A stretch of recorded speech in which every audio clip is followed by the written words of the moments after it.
Hey, I'm Craig. Today I'm going to do a mix walkthrough for the cover Pioneers that I recently did. It was a duet with my wife. If you haven't seen that cover yet, click the link in this video in the description and check that out, because this video will make a lot more sense to you after you've seen that.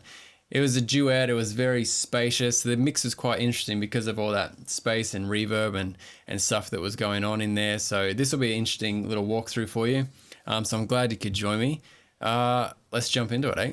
So this is our mix session. It's pretty simple. There's a couple of drum tracks. You'll notice those are MIDI. I'll chat through that in a second. Some bass parts, four keyboard sort of parts, 3 guitars, and a ton of vocals.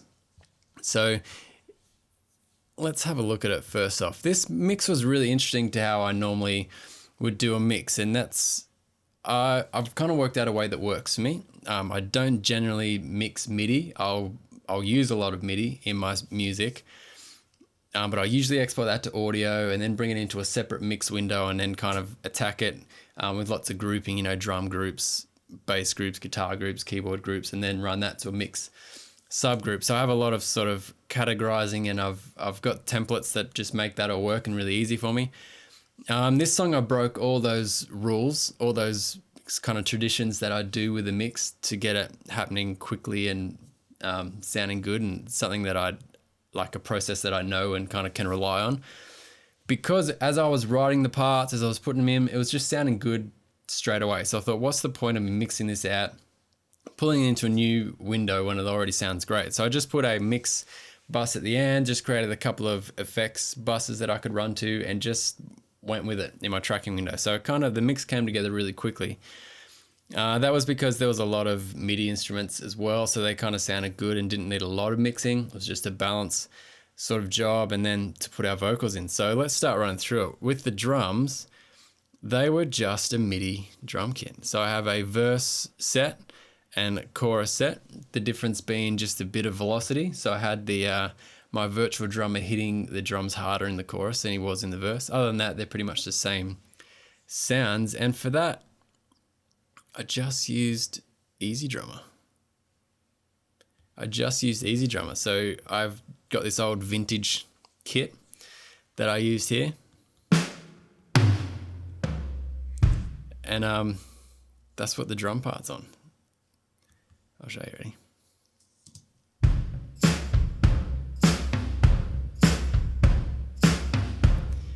So hitting the tambourine on the snare there. And that was pretty much it. And then as far as mixing that, I'll show you what I did. Absolutely nothing. There's no EQ on that, no compression on that. The only thing that I did do is just take off 3 dB of attack with a transient shaper, just so that hit wasn't as hard and it was kind of a bit softer and more background. Other than that, it just sounded good. And that's what I mean. It was kind of surprising with this mix, because it just didn't do anything to it, because it didn't need to, which I'm happy with. Often I overdo it and think, oh, that needs compression, that needs EQ, that needs some gating, it needs whatever. But this, I just made it sounded good, so I left it sounding good. So I'm kind of proud of myself, to be honest, doing that. Chorus drums just hit a little bit harder. There's nothing new to show you here. I did add some cymbal washers in, so you'll see it kind of impact points here. These blue ones are just a cymbal wash. I'll solve that for you. It just kind of brought the parts in. There's a ton of reverb on it when you're here.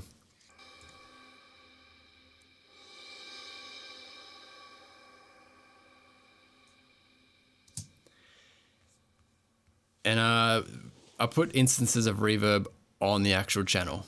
So that's something I won't normally do either. I'll add a bus for reverb, which is a way better way to do it. But because for this song, so spacious, so airy, I've done this on most of the channels except for the vocals, because I did want them present. I actually just put the reverb on the channel as an insert, because I didn't need that clarity and space. I just wanted space. It just needed to be washy and big and open. And so yeah, there's some reverb on those cymbal rolls there. I'll show you, it's the same reverb I used on all the tracks. So I'll show you that on a track where you can hear it more. So that was the drums, just MIDI drums, very, very simple. The bass line, I did a normal bass. I recorded the bass in. It's just doing sixteenths the whole way through, just dun dun dun dun dun dun dun dun, playing over the different chords. There's nothing sort of special in the bass line. I just didn't like the way that it sounded. It was too, I don't know, it just didn't.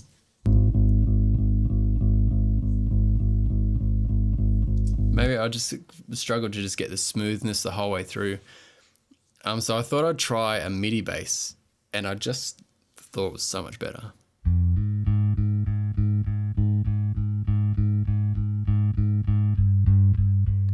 I could just make it so much more consistent because nobody's really listening to the bass in this track. It's all about the vocals. It's all about those harmonies. And so for the bass just need to sit under it and really just provide a platform. So that consistent eighth note, there it is, just dun dun dun dun dun. It just sounded good with MIDI. It meant every note was consistent volume. Yeah, so because it wasn't a complicated part, I just felt the MIDI sounded a lot better.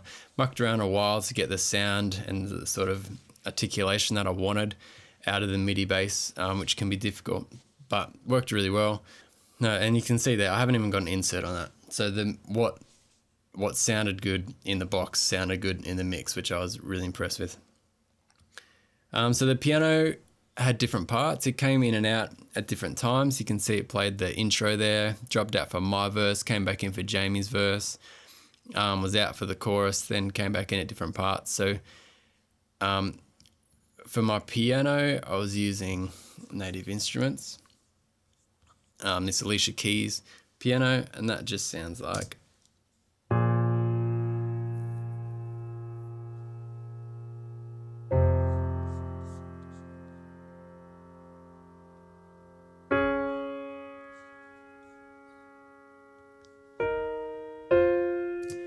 Just super nice piano. Again, no mixing on that. That sounded great. Also use a Rhodes that sometimes played with the piano, but sometimes had its own part. So you'll see here, this is like the pre-chorus part. The piano drops out and this Rhodes came in, and that sounded like this.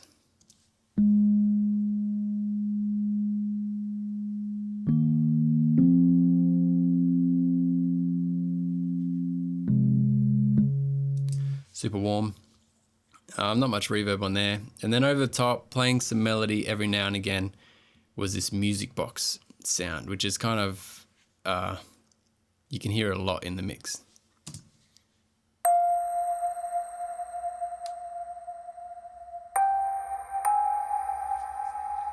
And it had that beautiful, nice, big, long reverb on there. So I'll show you that reverb. I'll take the reverb off.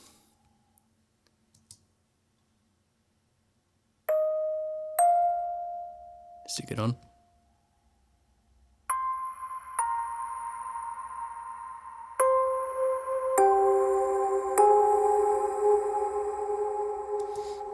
So you can hear that's what's creating that really big, open, sparse sound. And that was on all the guitars and stuff as well.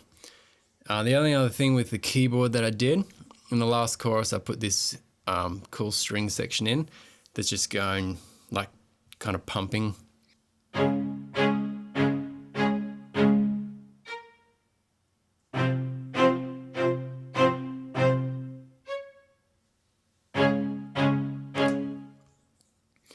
So that's just a MIDI. I'll open it up here for you and show you.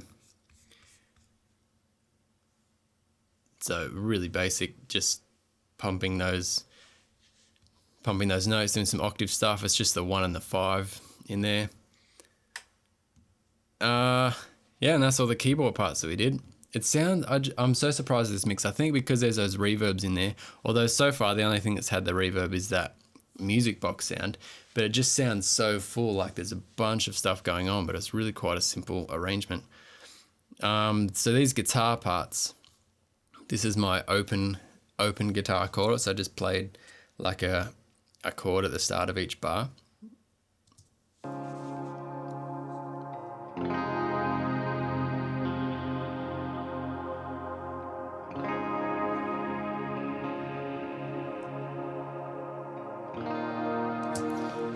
And that sounded awesome. That fills up a lot of the mix, but that is a software guitar as well, software amp,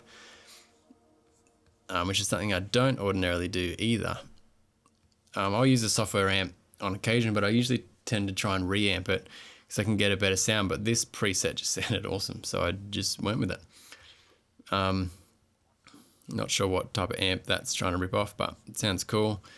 These reverbs on here at the end, and then that massive big reverb there. So if I turn both those off, you can hear this is just a DI'd guitar.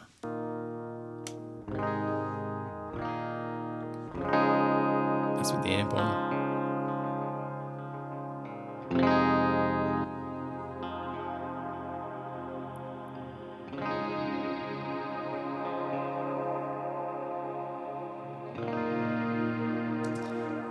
And the reverb, so that's what's giving us that big open sound, and that's, as you can see, that's pretty much through the whole track there. So I'm pretty much playing those chords the whole time. It's that wash you play at the start of the bar, and then that wash is just kind of enveloping everything. And in there's some lead parts. You can hear that bit at the start. So this is just a copy and paste setting.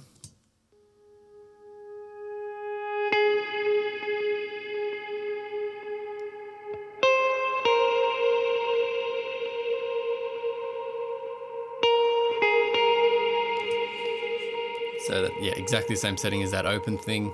I'm trying to kind of make that sound like the same instrument. And then the chorus, just for some drive, I just did this palm guitar, I called it, where it just dunk, dunk, dunk.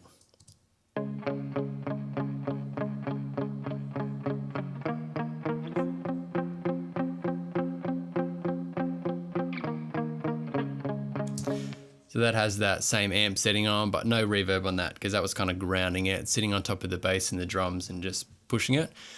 But because we had the reverb on those other things, there was plenty of space going on. So that's all we really needed. But yeah, so software. I did use real instruments though on this one, like that guitar is obviously real, but I went for the MIDI bass, I went for the MIDI drums. Because it just worked. So I'm a fan of just doing what sounds good.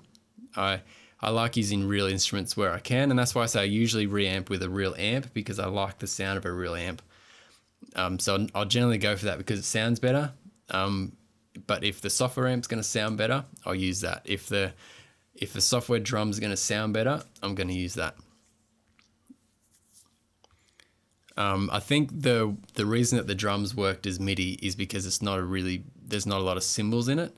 I find cymbals and that overhead roomy sound is super hard to get with MIDI drums. So to put some real microphones in a real room and capture the real room with the drummer and his sort of style and dynamics is way, way better, and it always sounds much better. Because this song wasn't dynamic, kind of had that one groove, very little cymbal. The cymbals that were in it, I used a real cymbal sample roll.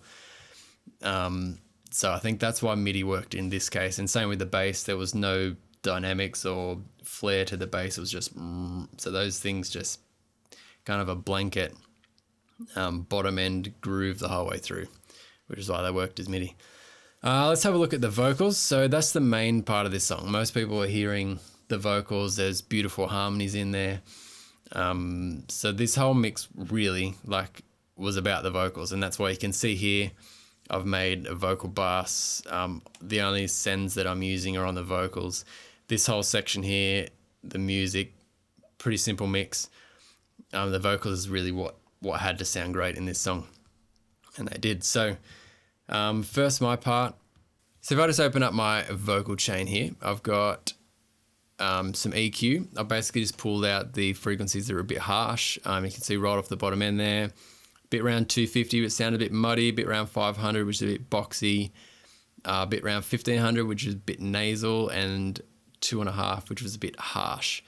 I'm always usually roll some of the tops off just to kind of make it smaller.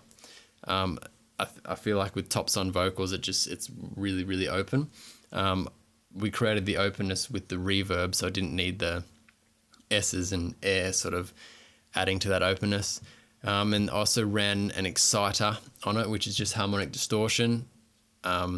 Just adding distortion alongside the normal signal just to kind of push through a bit. There's a little bit in the mid-range, mostly in the top end there. It just gives it this sort of brilliance.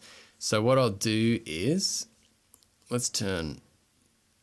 I'll mute all these as well.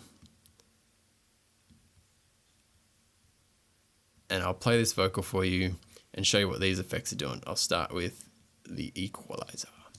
Oh, in the great unknown, yeah. As soon as I slide that equalizer on, it's just cleaning up. It's not changing a whole lot, just cleaning it up. I'll pull that exciter on. Let's be pioneers.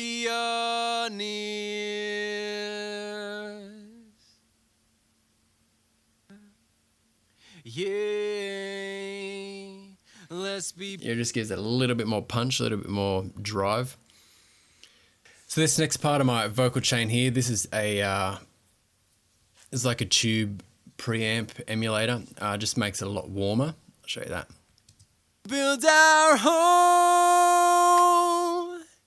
in the great unknown. So it kind of adds, I don't know, adds this sort of warmth around the bottom end. The bass just makes it round. Sounds really good. This first instance of compression I use as like a leveler almost. So you notice the start of most of my phrases, pioneers, it starts high, starts louder, sorry, and then tapers off as I kind of run out of breath, or those sort of plosive p, d. So this compressor is just catching all of those.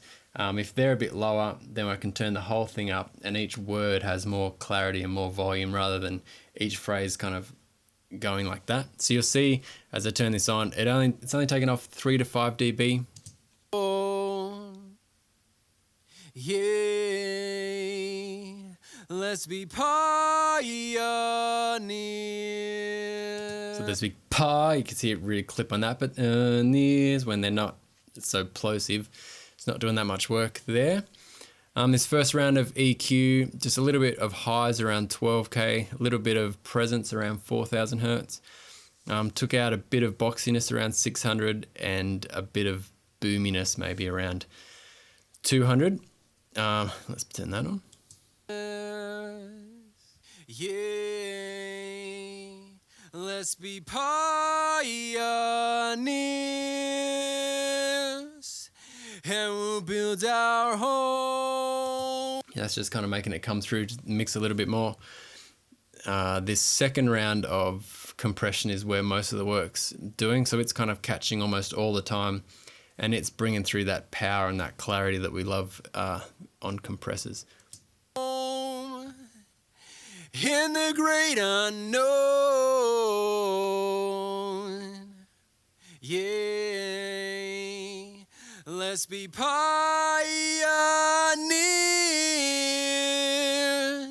and we'll build our home in the great unknown. So that's giving us all that clarity and power. A second round of EQ, just a little bit brighter again. The compressor often takes off a little bit of brightness, so added that back on. Took out a little bit of harshness around 4,000 there, and a little bit more sort of nasal off. Not much. I tend to make lots of subtle changes rather than one or two instances of big extreme sort of changes. I prefer to make like a couple of subtle ones, and then you can really hone in on where your mistakes are. Then if something's not sounding right, you can go back to your subtle things rather than having to make big changes again just to fix it up. That doesn't look like I ended up using that. This air EQ here, it's kind of a high-end roll-off, so you can see if I click on that, I'm rolling off the highs at 3,500 Hertz, which is a fair bit. So only at 12, the slope of 12 dBs per octave. So it's not huge, but I'm pretty much taking off all my top end, and then I'm adding it back here with this air, which is like a harmonic distortion or a harmonic emulator, I guess. So it's taking harmonics from lower down and adding those on top to create the high and the air rather than actually using the recorded high and air. So what that means is you still get that brightness and that life, but without so many sibilancy S's and stuff. So I'll turn that on. I love that plugin. That sounds great. No. Yeah,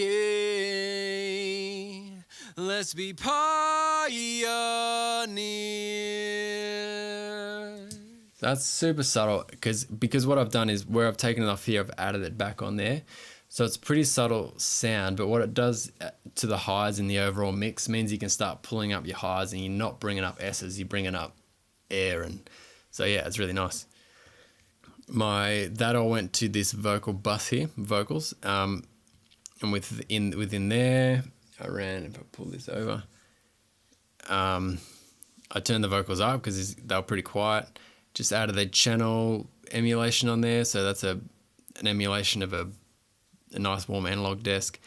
Added a few more highs, took off some nasal in there. Oh, sorry, that's not nasal. That'd be like harshness in around 4,500 there. Another instance of compression and another instance of the air. So the compression, because this channel has both me and Jamie in it, so that needed to be, that's when we're doing all those harmonies, that compressor just kind of glues it together, means that if she does a big note, it might duck mine down a little bit to give her room for that. So that kind of just really locks us in together. I like the sound of a bus compressing multiple things, So let's have a listen to that on and off. I'll turn Jamie's vocal on as well. Yeah, let's be pioneers,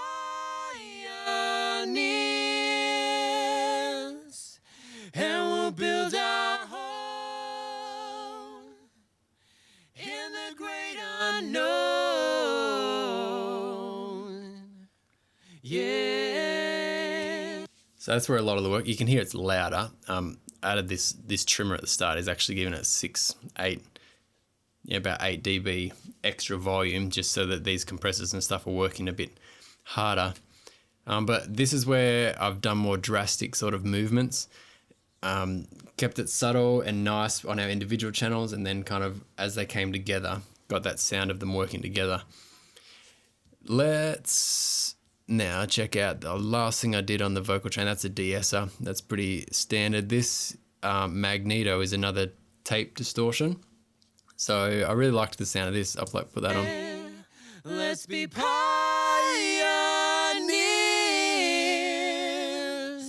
and we'll build our home. So that's just adding distortion. It's just sort of a tape distortion that just makes it, I think the preset I put on there was called vocals to the front or something, and it does exactly that. Just creates these harmonic distortions in there that just really push the vocal to the front of the mix.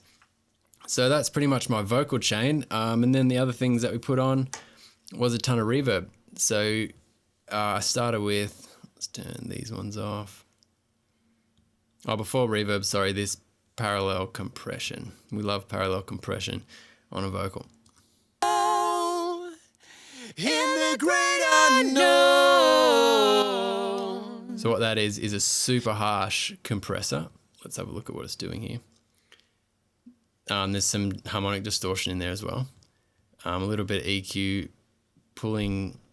So that's that harsh sort of 4,000. That's a lot of clarity and presence in there. Pulled out the nasal, the mid-range.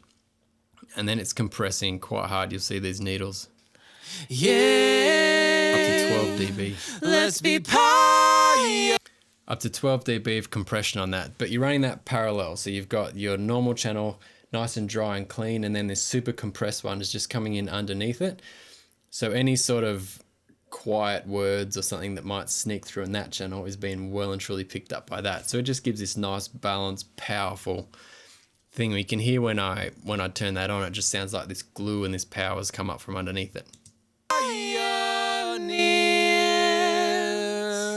That was a good time to do it, actually, that quiet note, pioneers, just and you push that up. So now the vocals are nice and even, so we can, as we're listening to the track, we can hear what they're saying the whole way through. It's nice and even and powerful. So with reverbs, I put on just a sort of small room close reverb just to take off some of that dryness. Yeah, let's be pioneers,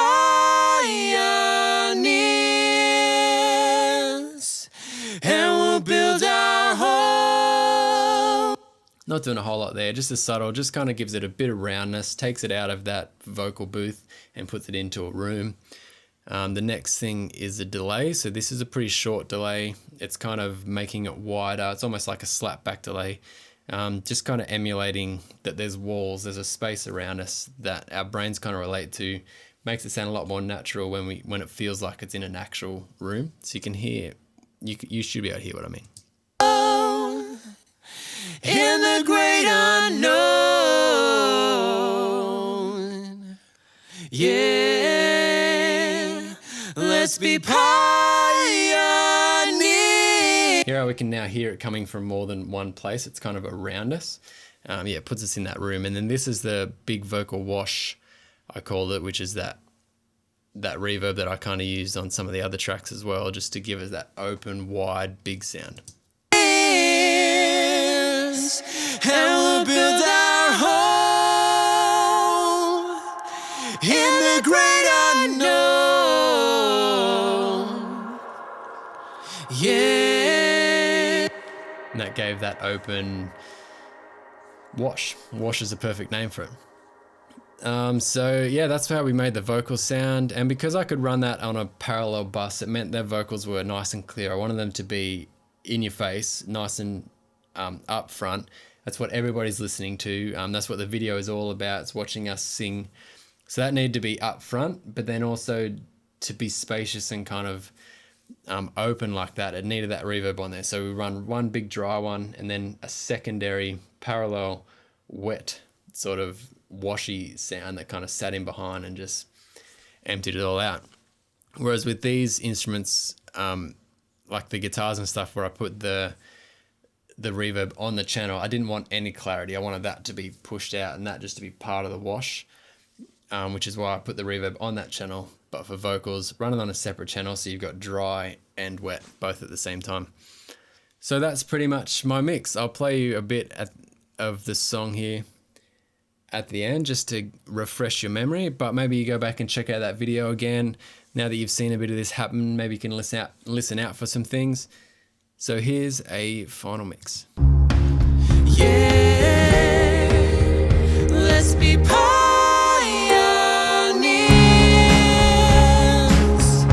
and we'll build our home. Awesome. I really enjoyed doing that mix. I really enjoyed everything about this song. Actually, it was cool. It was very different. It was a cool mix, putting all that space and stuff in. So yeah, thanks for checking this out. Thanks for watching this. As always, jump on my Patreon page. There's a bunch more things you can get. We did a fly on the wall, which was really cool because this song, you could see the video is faster, or we filmed it faster so that it looked slower. It's pretty interesting to watch that fly on the wall, so you can check that out. There's a bunch more happening on the Patreon page you can get involved in. Thanks for supporting me. Thanks for checking out this video, and I'll see you in another one real soon.